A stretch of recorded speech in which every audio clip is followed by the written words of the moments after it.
What's going on, guys? Cody here from boomboomperformance.com. So we got another great question from my IG story Q&A series.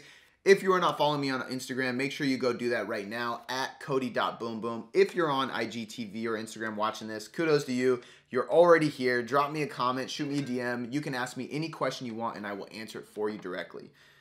Today's question is, any advice as I move from bodybuilding style training into CrossFit?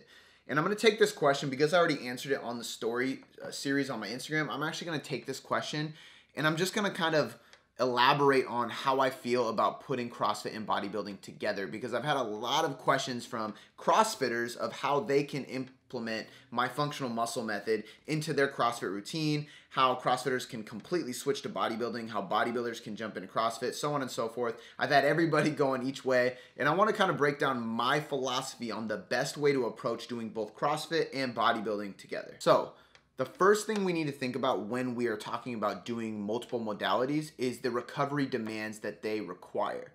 If we look at CrossFit, it's a very, very sympathetic dominant sport. It's very, very intensity driven, and every single day you are essentially pushing a max effort protocol. Very rarely do CrossFit workouts or WODs or even boxes themselves have recovery days. I've seen some of them do energy system days where they do a little bit lower intensity cardio, maybe some mobility, but pretty often 5 days a week, even for some people 6 days a week, they're going balls to the wall with CrossFit. What we see is fantastic results when this starts, but after a while, their nervous system cannot keep up with them. They're probably not supporting the nutrition demands that are needed for that type of activity, and eventually they kind of burn out and they fatigue. So now we look at bodybuilding. It's on the complete opposite end of the spectrum. It's not necessarily parasympathetic, but it's a lot less sympathetic. And depending on how you can use it, it can actually balance your sympathetic and parasympathetic nervous system, which is basically your fight or flight, your rest and recover. These are your very, very active, go all out, and your calm down, recover, mobility, chill out nervous system. So when we look at bodybuilding, it's very, very high volume and not very, very high intensity. But the beauty about bodybuilding is that it's a lot of isolation work, it's a lot of accessory work, and it's a lot of very specific muscle adaptation work. CrossFit has very little of that. In fact, CrossFit doesn't have any horizontal rowing practically ever. The only time you're doing a horizontal row is if you cannot do a ring chin up or you cannot do a rope climb. So you have to regress to a ring row, which is actually a much better movement from a scapular and postural perspective. Everybody should be doing tons of horizontal rows. So the best way that we can kind of combine these together, number one, is going to be alternating intensities. You should never do back-to-back-to-back hard sympathetic days. You should probably balance out your week so your nervous system demands are actually wave loading across the days. What I mean by that is maybe Monday you do CrossFit and you're doing some snatches, you're doing a AMRAP session, and maybe you finish with some assault bike or rower, just some very, very intense finisher metabolically. All of those things are going to be very taxing on your nervous system. So the next day, on a Tuesday, what we want to do is a lower intensity, lower moderate intensity, bodybuilding accessory and isolation work day.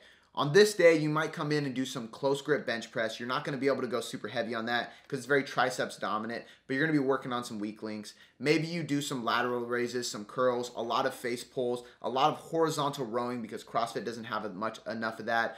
You might do some extra glute work, some extra hamstring work, a lot of posterior chain stuff because CrossFit is very anterior chain. We do a lot of squats, a lot of pressing, a lot of face down burpees and planks and things like that. It's a lot in the front side, not that much on the back side. So now I have this bodybuilding day where I'm isolating my muscles that I do not work in CrossFit, balancing out my posture by working my posterior chain more, and I'm dropping my intensity down to a more moderate, low intensity, sympathetic nervous system activity. Wednesday, I'm going to feel a lot more fresh for my CrossFit day again. So we went Monday intense CrossFit, Tuesday lower moderate intense bodybuilding, Wednesday we're back at CrossFit, and then Thursday we're going to do a recovery day. On this day you're going to do recovery mobility work, you're going to do low intensity cardio, you're not really doing any demanding things in your nervous system or your muscular system whatsoever. Friday comes, you're back to isolation work with bodybuilding. So you have another pretty moderately low intensity day, which is just going to add on to that Thursday recovery. Saturday comes, we finally get to hit the CrossFit gym again, and we go really hard with some sympathetic nervous system dominant training, and then Sunday we rest. So as you can see here, when I combine bodybuilding and CrossFit, no matter which way they started from, whether they started with CrossFit, they started with bodybuilding, or they want to just get into both of it at the same time, I'm going to wave load their sympathetic nervous system by focusing on higher intensity, alternating it with lower moderate intensity days that are bodybuilding specific. On those bodybuilding days, I'm really going to prioritize the posterior chain and movement-oriented muscle building exercises. Things that get neglected in CrossFit and that will kind of combat or make up for the possible injury risk of doing too much anterior chain dominant stuff within CrossFit. I'm going to alternate those days, take a recovery day. If you do this system and you're using functional movement patterns throughout the week, I promise you, your performance in CrossFit will be better. I've seen this with countless CrossFit clients that I work with, and adding these training in, they do much better. They PR more in the gym. They have better endurance and energy systems. I promise you, you'll be better in CrossFit. And number two, aesthetically, you will look a lot better. You will get leaner. You will build more muscle. I've seen it countless times as well. And last but not least, you're going to recover more so you can actually do this for the long run a lot safer, a lot better, and a lot more efficiently. All right, guys, that's all I got for you on this topic. It's something I'm very passionate about. So if you have more questions on this, hit me up. You can shoot me a DM. You can comment below, whatever platform this is on right now. And if you want more free content from me, make sure you subscribe and like this video right now. And then hit me up on Instagram at Cody.boomboom. On my podcast on iTunes and Stitcher, the Boom Boom Performance Podcast, or at my blog where we have hundreds of free articles at boomboomperformance.com. Thank you for checking it out, guys. I will catch you next time.